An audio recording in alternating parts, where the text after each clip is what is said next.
So right now we're going through the Olympics. Yep, it's in Tokyo and I am not there. I am still here with you guys in the US of A. But this time around I was able to go to the Olympic and Paralympic Museum in Colorado Springs, Colorado, and that's where we are going to be focusing on this video. Now there is going to be a small disclaimer. I did not do anything with this design, so it's not mine. I'm just showing you what I saw when I was there, which by the way I think it's really well executed design. So to start off, I'm going to talk a little bit of architecture, not a whole lot because I am not by no means an architect. I do like it. I do enjoy the designs that they use for this specific building and the surroundings. But talking about this is based on the eco-friendly building design style, which incorporates some of the native stuff into the actual building. And you kind of sort of see this on top of that cafe, where you kind of see this in around the actual museum. At the same time, I believe this style is deconstructivism. I might be wrong. If you want to put your comments below, let me know what it is if I don't know it, or maybe other details that we would definitely let you know. One of those things that I noticed is that this is one of those styles similar, not exact copy, from the Disney Opera Hall in California, LA. So obviously not the split image type of thing or anything like that copy, but it is within that style, at least for the actual museum. And if you kind of see from the bird's eye view, it kind of looks like somebody or something spinning, which kind of goes to the whole Olympic and the actual people that do this type of thing. Now let's talk a little bit more about the design of the overall and the surroundings. Yes, there is that cool bridge, that little bridge, but we may not talk so much about that. But let's talk about the actual landscape. Let's talk about that right now. So one of the things I noticed, and I will say that I do have my handy notebook with me this time around because I had to take some notes. Now, there is not a lot of stuff going in this actual design. One of the things that you will notice is that they use a lot of native stuff from the Rocky Mountain area. And some of those are including the trees, the shrubs, and the native grasses, including the native flowers flowers. So let's talk about trees and the ones I saw in this area.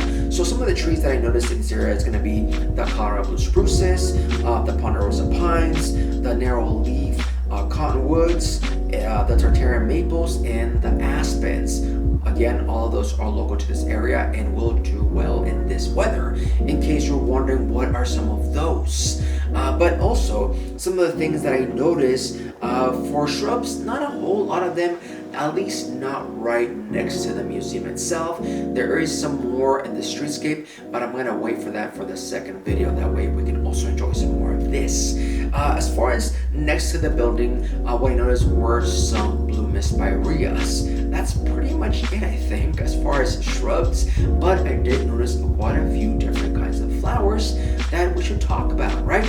And some of the flowers that I noticed, at least in the area around the building, were the following ones: Susan Buckeyes, cow parsnip, some white yarrows, some trailing daisies, and also an Indian blanket flower. Now, I'm sure there is more in there, and those are just some of the ones that I noticed. If you noticed any of them, if you've been into this location and you noticed anything else, put in the comments. That way I can read them and I know what else was in there. But aside from that, I also saw different types of grasses that are again native to the area, at least next to the museum, and there are different mixes, so I'm pretty positive I did not get them all, but some of those were fescues, obviously, because of the area. Some over Dan feather reeds and western wheatgrass, among others, that at least I noticed. Now, one of the cool things about this is that they utilize this really well for the root system. So one thing that they put down was some erosion control matting with this mixes of flowers and some grasses, and this allowed it to hold in place the soil. Now, one of the things that you may notice is that in the plaza, it's very low compared to the top of that cafe, where it kind of wraps around with that native grasses, and that's roughly around 30 or so feet, which means that there's so much water that's gonna go down, and with this grasses, all this root system is gonna keep in place. This is actually a really smart way to accomplish such things. In case you have this around your house, you can definitely use this ideas. Now, yes, this is a lot of native stuff, so keep in mind that some weeds can grow, so you definitely want to give it some water. In fact, around this location, there is water that's going to help it to grow faster.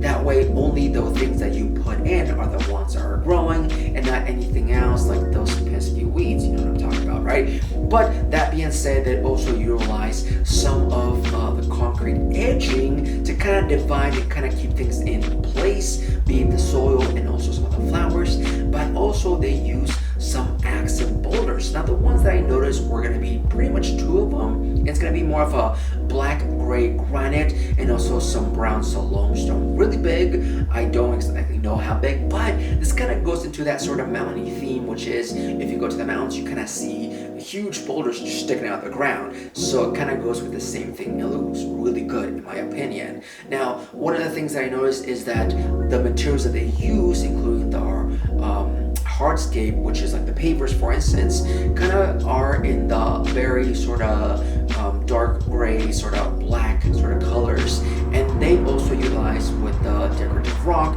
which I only really noticed two of them. The first one was the black granite 1.5 inch, and also the Clear Creek 1.5 inch. Now, there's two different kinds. So the black granite is more like the gray, sort of dark black almost, and the Clear Creek is gonna be on the grays, on the tans and whites. So kind of that mixture that they're kind of going with the building and the overall theme. Now, one of the things that works really well for this area is because they have this sort of green colors with some of the brown, natural browns. It meshes really well with some of those gray colors, and overall it looks fantastic. Now, what do you guys think? Have you guys been to this location? If you are in Colorado and you happen to have maybe a couple hours, you should come and check it out. Definitely, it's really awesome to look at, around, and the interior is even better. Now, I'm not going to do anything about the inside. That's going to be for you to check out if you're in the area. I'm just kind of talking about the actual landscape and what I thought looked great. Now, I think this is a really great style of design because it incorporates lights, the colors, the sizes, the textures.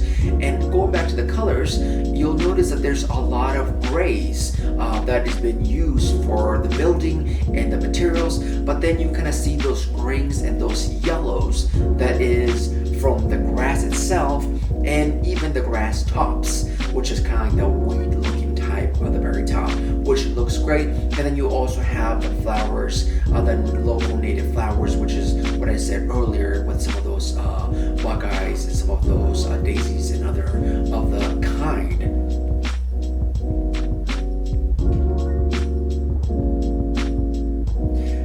Overall, this is a really awesome design. It's not super complex, you may think, but it actually works really well.